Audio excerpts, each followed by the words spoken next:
internet is actually the entire communication tool of the future. The church of today's age needs to be on the cutting edge of any kind of communication that will help to spread the gospel. It is no longer just a little tool that's used for people to do some research. It has become everything. Ever since Jesus said, go into all the world and preach the gospel to every creature, we've reached a point when one man can do it by means of the internet. It is what's allowing advertisers to reach out. It's what news organizations are using. It is the only way larger corporations and individuals communicate. There are approximately 800 million people who use the internet today. And since we can reach out to all of those as potential listeners, it seems to me to be the greatest opportunity for worldwide evangelism that we've ever had. That's what the internet is, and that's what the Good News Network is trying to work with.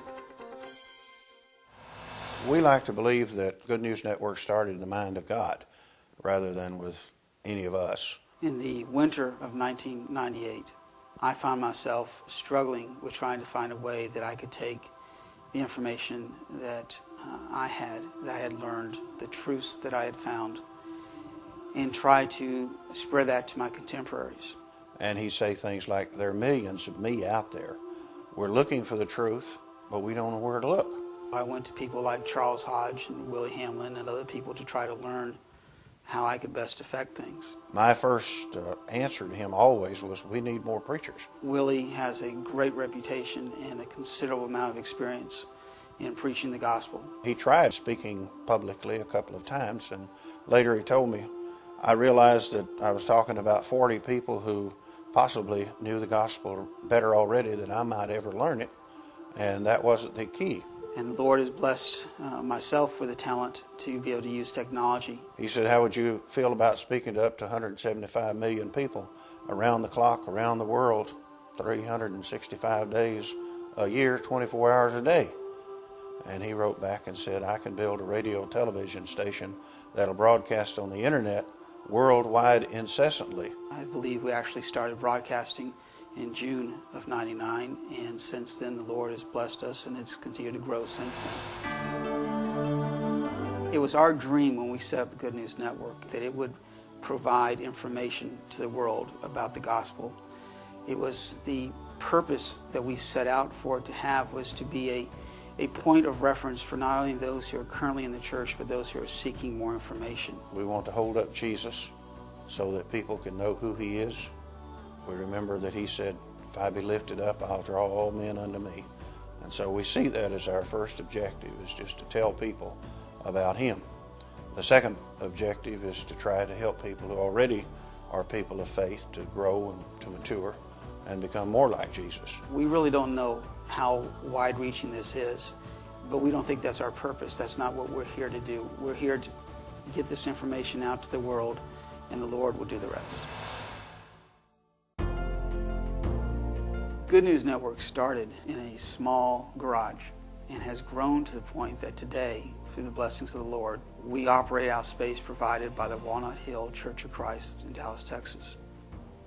As this operation grew and we started working more across the country and we did other things, it became important that we have a little different foundation to work with.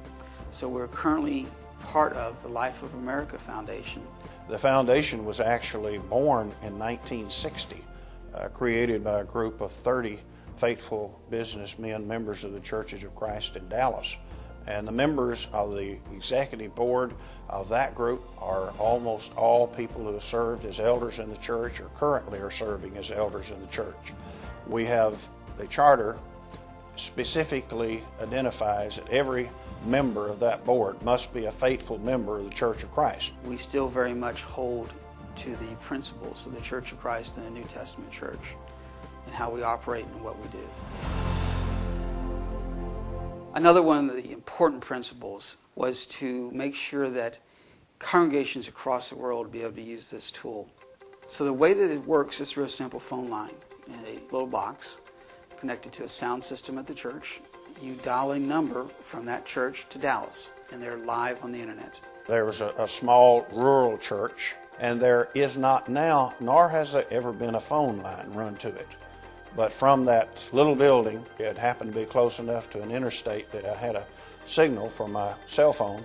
I was able to broadcast worldwide. We never really understood this wide-stretching effect we would have until we started receiving emails from people on every continent. Every year that we've been broadcasting, we have gained about 50,000 new listeners in that year who had never been to the site before.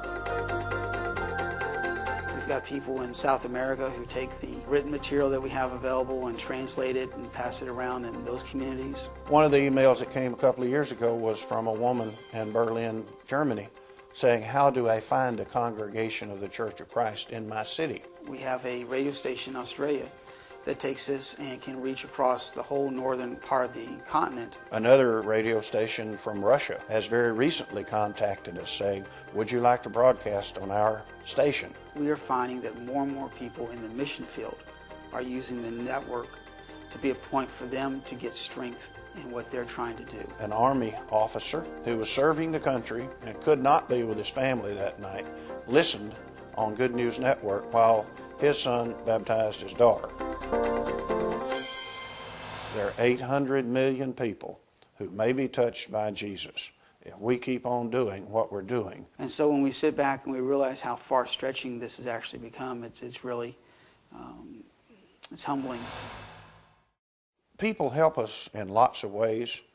Our support base has been from congregations of the Churches of Christ and individual members of the Churches of Christ. We need the best speakers to send us the material. We need the strongest congregations to help us financially. We need the prayers of the entire church. We know God can do all things. And if you draw His attention to us and He blesses us, then we'll be able to do what He's got in mind. We need help to live up to what Christ expected us to do. He expected us to stand on the highest mountain and preach the word the best we can. And if we can be there, they may find us, and through us they may find Jesus. It's all about the gospel. We don't know yet what Good News Network will become. We think it has great and tremendous potential, that it can continue to grow far beyond our years. The gospel is straightforward, it's simple, it's eloquent, and we're going to hold to that. That's what the Good News Network's all about.